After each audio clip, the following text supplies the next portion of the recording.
Well, good morning, everybody. My name's Doug Bowles. I'm president of the Indianapolis Motor Speedway. Thanks for being here on another sunny day in Indianapolis. We're hoping that the weather continues this way as we go through the next 11 days or so here in Indianapolis. The nice thing is it is Indianapolis weather, and I don't really pay attention until the night before or the morning of because it will change substantially. Hey, you know, one of the things that one of my prayers every day at the Indianapolis Motor Speedway in the morning and the night is that somehow God uses the platform that I've been given in a way to do more than just promote the Indianapolis Motor Speedway. And today we're in a situation where the man to my left, who was a superhero in race cars, from the moment he stepped in them, he drove everything. He drove open-wheel cars, he drove dragsters, he drove Indy cars. He won in all disciplines. He ran at NASCAR in one of those disciplines. And we know John Andretti for all of those great things that he's done on the racetrack. But over the last several months, John's in a different race. And not unlike his spirit and his fight, he has figured out a way to be a superhero in this new fight, in this new race that he's on. And he has taken a platform that he's been given through his racing and through what he's done in his career, and has figured out a way to take what, for most of us, would be a paralyzing incident, something that we probably would struggle to figure out how to manage it. Well, John has proven that he is a superstar, and we are here today to talk about that. To John's immediate left is Dave Wilson, one of the co-founders of the Race for Riley, one of the most successful fundraising efforts in the city of Indianapolis, that Dave and John somewhere down the line had a crazy idea that they should try and raise some money for Riley through racing go-karts, and it's turned out to be one of the most popular events of the year that takes place in and around our events here at the Speedway. Next to him, maybe the person that John is the most proud of, even more than his racing, is his son Jarrett. I had a chance to go see him run at Bubba Raceway Park in Daytona earlier this year, and it's pretty fascinating to see an Andretti in a sprint car sideways around a racetrack, it was really fun to see the Andretti roots truly being formed in short track racing, where so many of the Andrettis started their careers. Obviously, you know John to my left. And then to my right is Dr. Paul Helft from IU Health Physicians, who's going to talk a little bit about what we've got going here today. But with that, John, you have been given a pretty cool platform here. And I think from your racing career, you spent most of your time worrying about winning races, representing sponsors well, now worrying about helping your son make a professional career in racing. And why don't you talk a little bit about this new race that I don't think you wanted, but one you certainly have embraced and are making an unbelievable effort to make great things happen because of it. Doug, I appreciate all the kind words.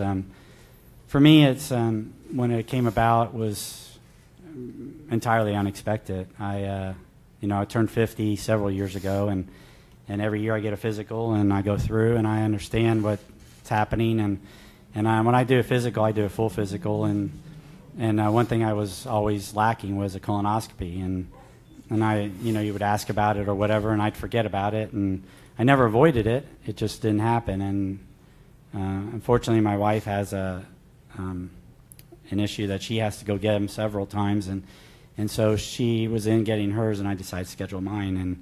And I won't tell the whole story. It's a little bit boring, but I was about 3 minutes away from walking out of the next doctor's office because patience is not my strong suit. And so, but fortunately I didn't. And immediately after the colonoscopy, they scheduled a surgeon. I was in surgery a few days later to have a tumor removed in another cancerous spot. Unfortunately, the tumor had spread outside the colon. We thought that it was going to be okay, and that we just stage 3A, and that we would just do chemo and on the way you go, And so, unfortunately, I was having a lot of issues with the chemo, and it was a big struggle for me. And so they sent me in for scans, and they found it in my liver, and they think in my spleen as well. So they're not sure because they can't biopsy the spleen, as Dr. Helft will probably tell you. But so I'm scheduled for surgery. They want to get through halfway through my chemo, which Dr. Helft will do my 6th treatment here in Indianapolis. My other treatments have been in North Carolina, so I have a great team in both places looking after me, and that's been the plan. The biggest thing is that I've been pushing is the colonoscopies, obviously, because Had I done it when I was 50 years old, there's a very, very good chance that I wouldn't be sitting here. But fortunately for me, I think that we've changed some people's lives. And I thought that I would get a few people to go, and I did. I forced a few people to go because I wasn't going to come public with it unless they did go. And they decided that it was worthwhile. One was my cousin Michael. I figured I'd never get him to go, so I would never have to go public with it. And 2 weeks later, he's doing it. And so he fought a little bit, but he didn't fight hard. And now the biggest part about this has been we've not only taken people that are not getting colonoscopies to get them, but they're becoming advocates of getting them done. And that's been the bigger part of it. It's grown, as they say, business-wise, organically.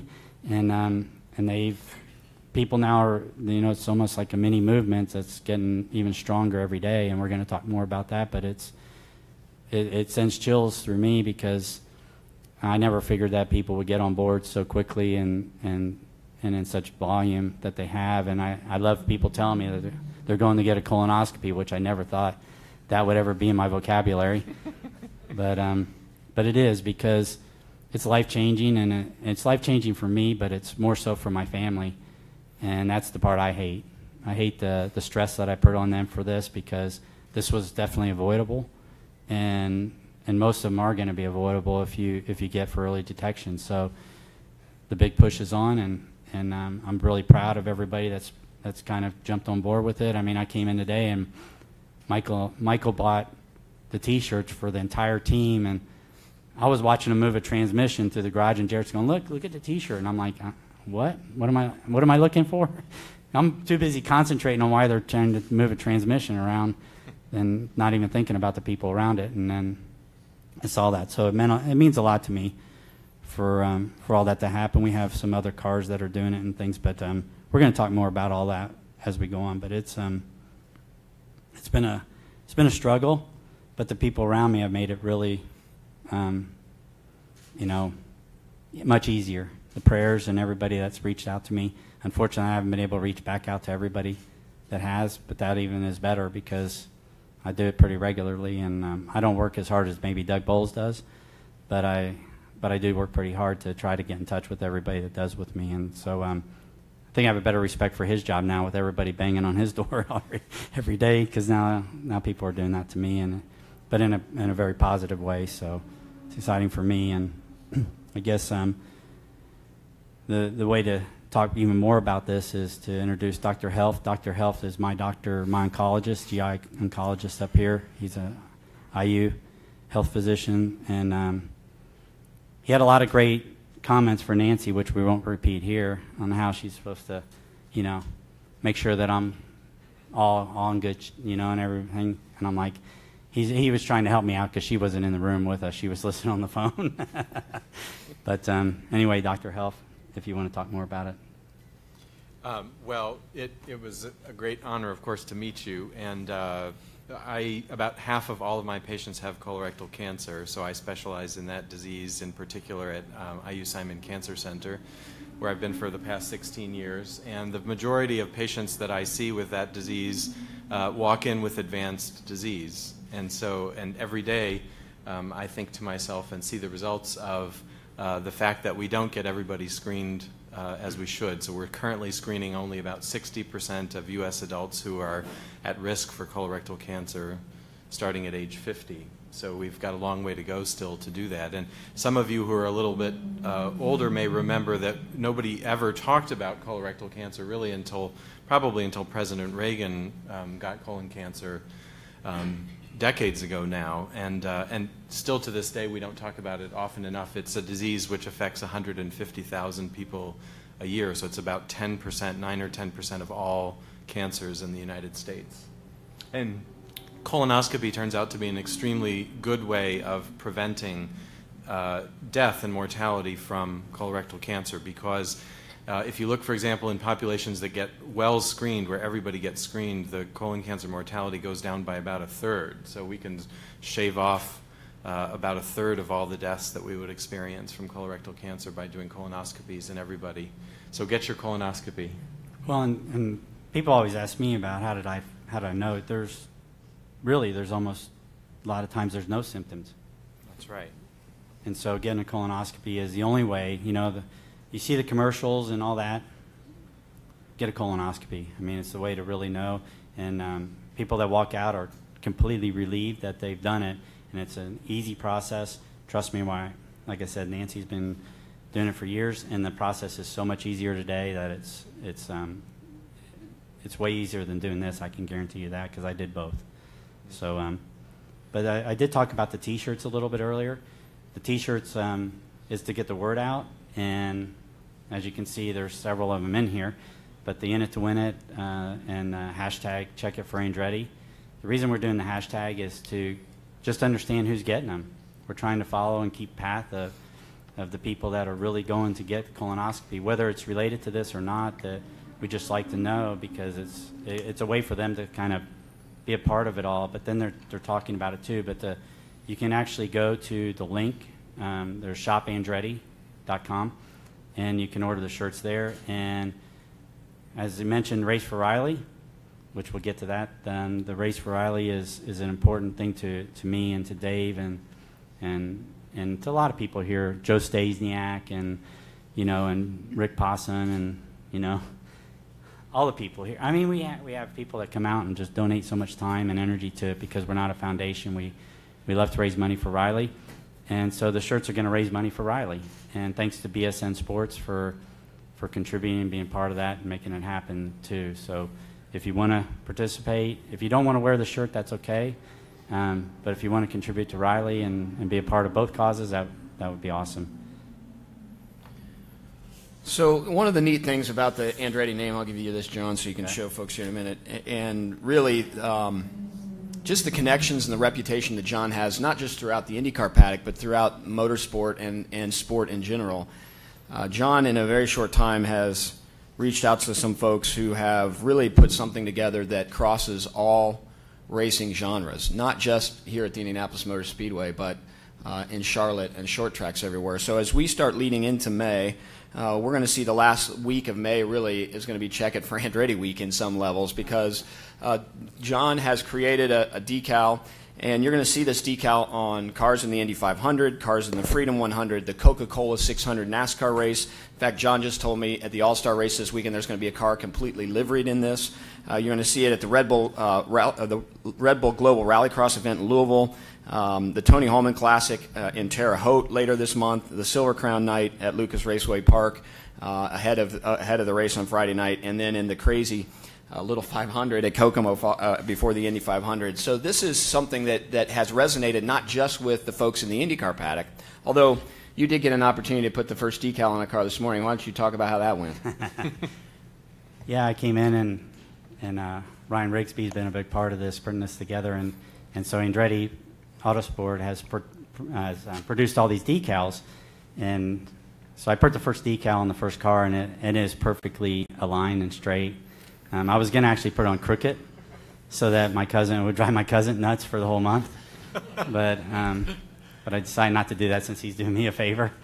But anyway, I got to do that, and it was it's an honor and privilege to be a part of that. I mean, I just never figured again that people would get so much on board with this and that they would really want to be a part of it because people get embarrassed by talking about colonoscopies, and they shouldn't be because it's just something that's natural. I mean, there's so many people walk up and they talk about when they've gotten theirs, and there's people that have gotten them 3 years ago and go, I'm going to schedule mine again. So it's something that's really close to me now and obviously important. And for everybody to do it has been really humbling and special to me. So I'm going to do something that I think they teach you in PR 101 not to do. I'm going to try and do something that we haven't tested here. So last September I turned 50. Turning 50 is a daunting task for those of you that haven't been there, especially when you don't feel like you're 50. But it's daunting not because you turned 50, but because in the back of your mind you know you have to get a colonoscopy. My wife has been on me since September, and I've sort of avoided it, maybe because of embarrassment or timing or whatever. And when Rick called me to fill me in on where John was, you start thinking about listening to people who are in a spot that they don't want to be in but have really figured out how to use that in the right way. So I'm going to call Dr. Scott Pittman, who is my oncologist, a friend of ours, and we're going to see if he answers the phone, and we're going to see if he'll actually help me schedule a colonoscopy. So here we go. Does he have Dick Clark blood in him or what? I mean, who 50 looks like that? Yes, Dr. Pittman, can you hear me? This is Scott Pittman. Hey, how are you doing? I'm great. Hey, Doug? this is like calling in a lifeline. You know, you've seen the Who Wants to Be a Millionaire.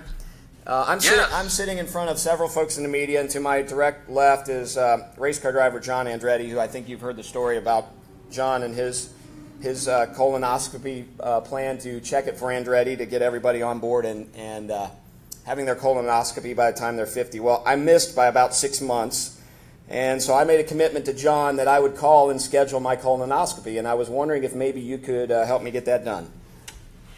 I think, Doug, that's a great idea. I think getting a colonoscopy is recommended by the societies at age 50 and every 10 years for routine screening. I think that'd be a great idea. We'd be glad to do that.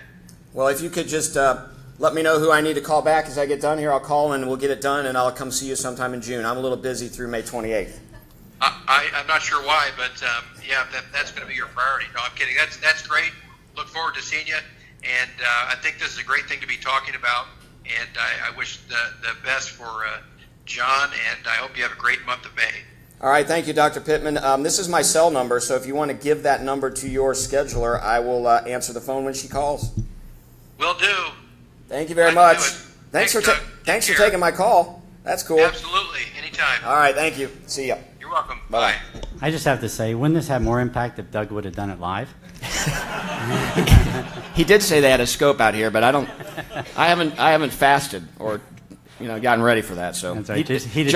John did suggest I could just go get a chili dog from the stand down there, and that might be That's be about good the enough. same cleansing. Yeah. So with that, I think we'll open up for some questions. Well, I want to introduce the people next to me again. I want to talk to them because we talked about Race for Riley and obviously because I've been such a big part of it, that things have changed there as well. And so first I'd like to pass this off to Dave Wilson. Dave Wilson and I, we sort of co-founded this thing. I don't know that it came about other than the fact that we decided we were going to have some fun and said, well, who should be the benefactor? And Riley Hospital for Children has always been on our list, so it became the Race for Riley.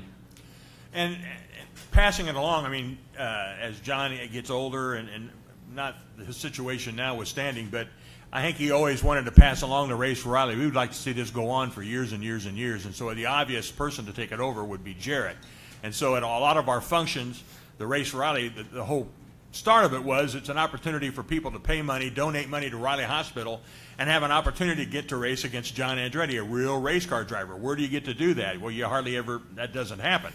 So now Jarrett is going to fill his shoes so admirably and also go out and with sponsors and work with people and things like that. But on race day out at Mark Dismore's Newcastle Motorsports Park on our Race for Riley, it'll be Jarrett racing all those kids and running race after race after race, and John and I will be sitting in the shade sipping on some water. But we'll still be raising money for Riley Hospital and passing the torch off to Jarrett.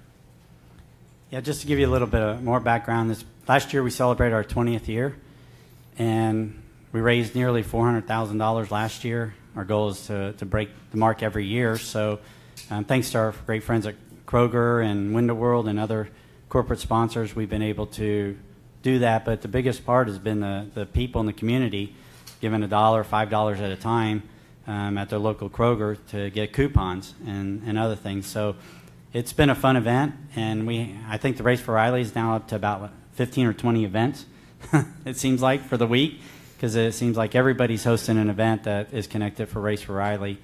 And even just the other night, there was an auction, and they auctioned off a two-seater ride with Mario and a couple other things, and that money is going to go to the Race for Riley as well. So all this is being connected back, and it always has, and it's great to see so many ways that the money gets raised.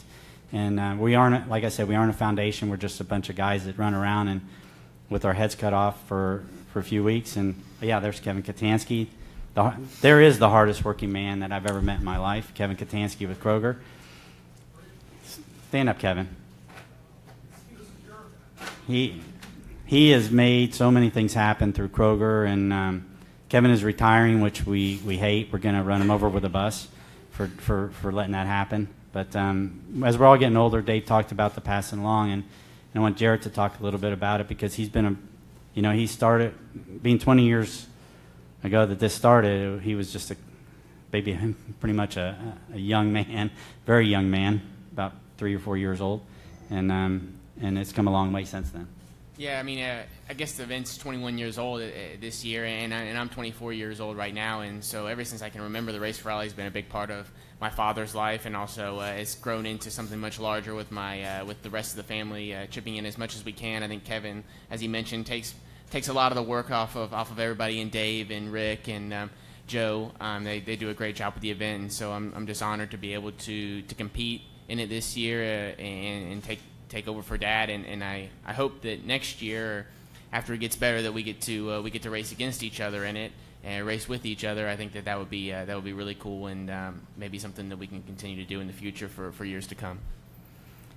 That'll be a big crash. That'll be a big crash. Because it's bad enough. Running Dave Calabro and Dave first off the road is enough fun. Running everybody else off is even better. I hate to say this, John, but I saw him run above Raceway Park. I don't know there'll be any crash. I think you'll be following him. Now there's money in it. I'm going to have to go on a diet, though.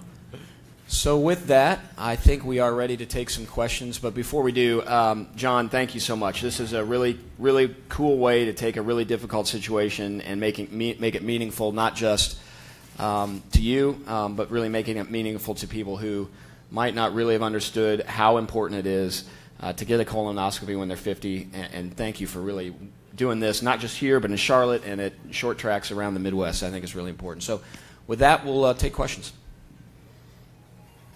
Wolfgang. I have 3 questions. One for the doctor to my left. If I have understood it correctly, you said this disease or illness starts with 50 or older.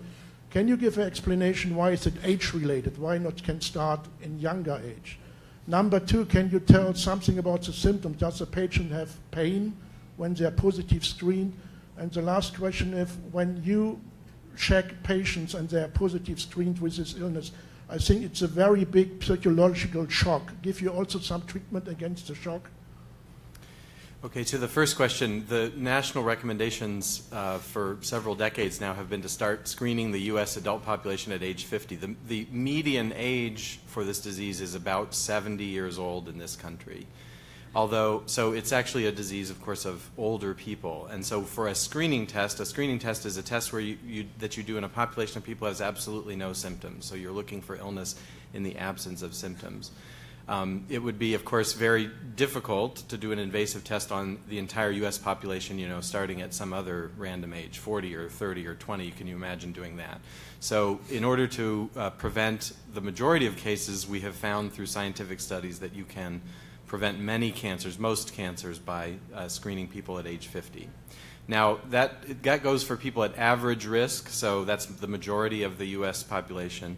People who are at higher risk, meaning people who have a first-degree relative who has colorectal cancer, that would be like a sibling or a parent, we recommend that you start earlier, so usually 40 years old, or 10 years earlier than the age at which your first-degree relative got the cancer. So, for example, if your father got a cancer at age 50, you would start screening at least at age 40. You asked what the symptoms are. In general, for early cancers, there often are no symptoms at all, but the most common one would be bleeding. However, and that's not to try to panic everybody who sees blood from time to time. Almost everybody sees a little bit of blood in their stool from time to time. And most of the time that is not an indicator of cancer, of course. Persistent bleeding should always be followed up on. But most of the bleeding that happens with early cancers is actually what's called occult bleeding or hidden bleeding, where you can't actually see it. So that's the benefit of having your stool tested for what we call occult blood or hidden blood, which we recommend people get a test like that at least once a year starting at age 50 as well. And your third question was about the psychological shock. Am I right about that? I turned 50 in a couple of months, so my memory isn't as good as it used to be. But I might even ask John to talk a little bit about the psychological shock, but I mean, I've met thousands of cancer patients now, and I can tell you that every one of them is shocked by their diagnosis. They hardly ever, expect it to come along.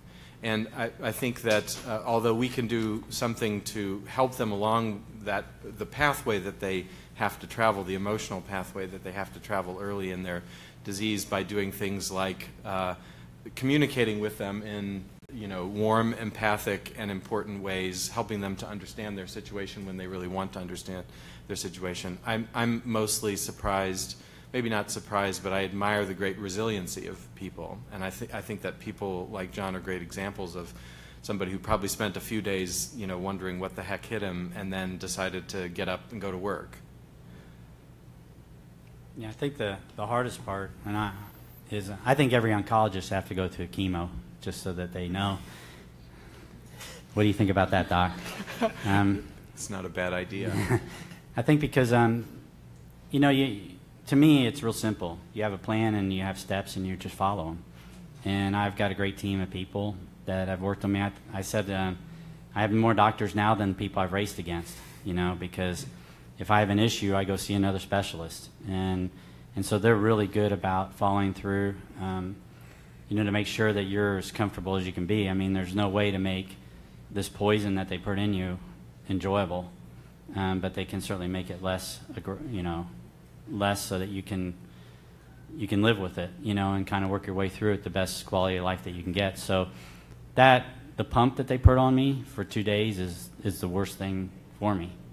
I hate that thing, and because I have 3 days of chemo, and that pump is psychologically in the middle of the night, that when you watch them put this chemo in you, and they're dressed like they're going to the moon, and that they don't want anything, like you're the most diseased person on the planet, because they don't want to get it on them. They give you a hazardous waste bag to go home with, and this is pumping straight into you, and you sit there and I wake up in the middle of the night, and I sit and listen to this pump going, and just know it's pumping poison, so that to me is more, I hear that pump right now, and I hate that thing, but other than that, I mean, you can get through it. I mean, I walk in there, and honestly, the thing that is really struck me the most is when every time I go to the infusion center, I'm the youngest person in there, and I'm thinking, how much I probably let my family down, because I shouldn't be this young and in here,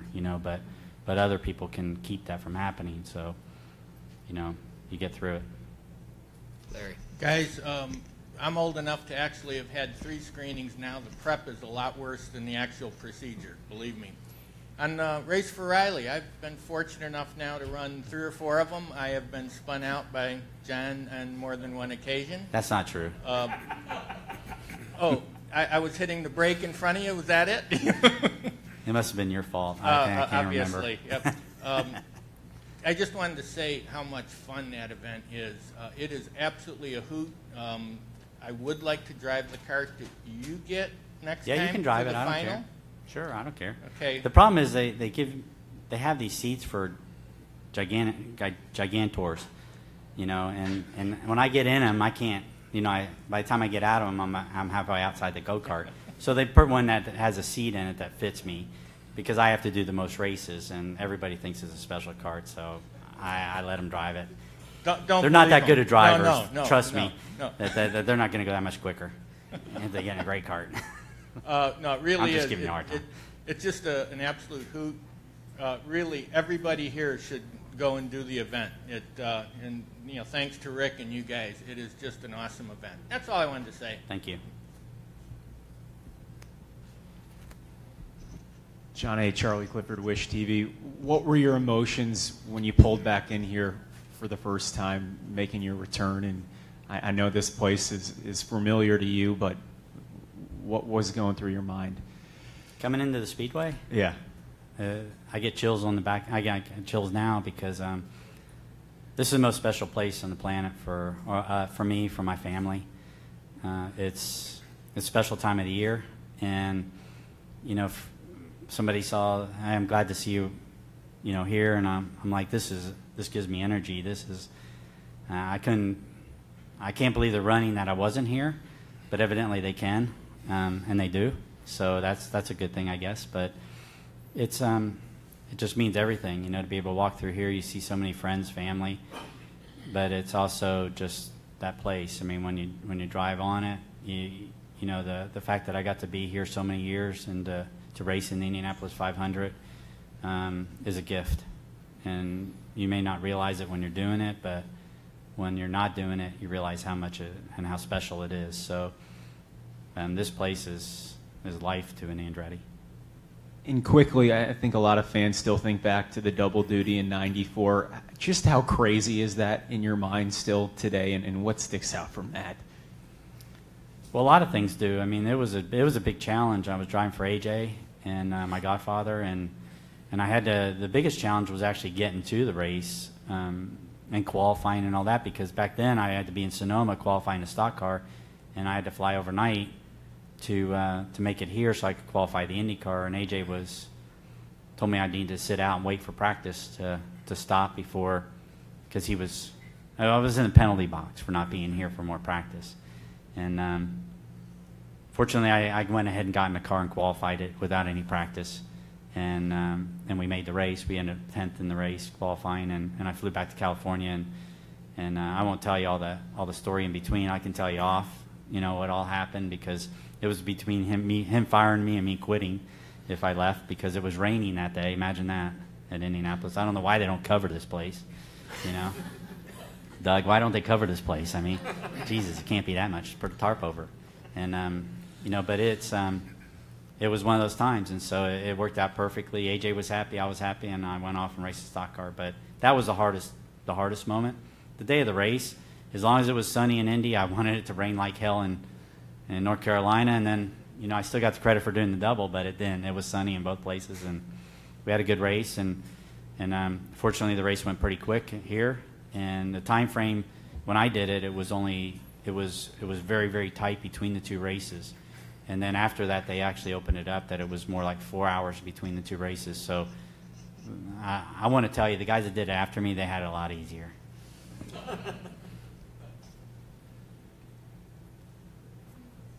got a mic. Lynn needs a mic.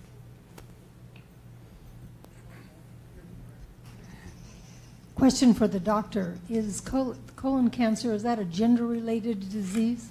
Do women have to worry? Both genders get colorectal cancer at almost equal rates, which is a little unusual among most solid tumor cancers. It's slightly more prevalent in men than in women, but both men and women are at risk. And approximately at the same age. The median age for men is around 68, and the median age for women around 72, but both around 70 years old.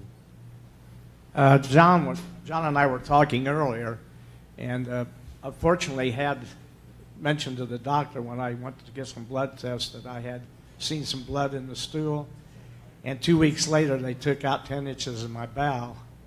And John and I were talking about the fact that when I did mine, they had to operate on me. When they did his, I think they done it microscopically. Is that right, John?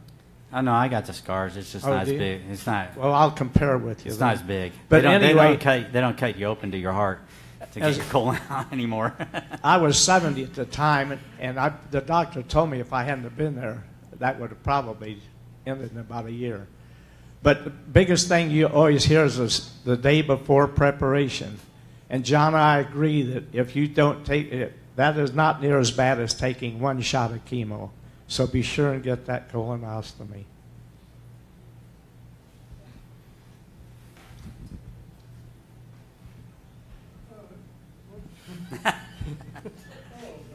Always entertaining. As a race driver, you get probably more physical checkups regularly than most other sports or the general public. Yet this doesn't come up until later. There's no way before you're 50 that you can ever, the doctors ever find something like that ahead of time. Well, I when can't. You're still active. I can't answer completely that. I imagine if you have symptoms that certainly people younger than me certainly get this cancer. I mean, my colorectal surgeon was talking about people that he operates on that are 30 years old, in their 30s, that are colorectal cancer. And so it's not 50 that by then, and actually I've taken a little bit of a beating on Twitter where, 50 is too late. Well, 50 becomes the mark because that's when insurance will cover it typically, and unless you have it in your family or other extenuating circumstances. So the point is we're trying to make it so that people can do it, and they can put it on their insurance and do other things. And insurance companies want you to do it. I mean, because obviously it's a whole lot cheaper to find it early in early detection and not have this than it is to go through this process, because this gets quite expensive.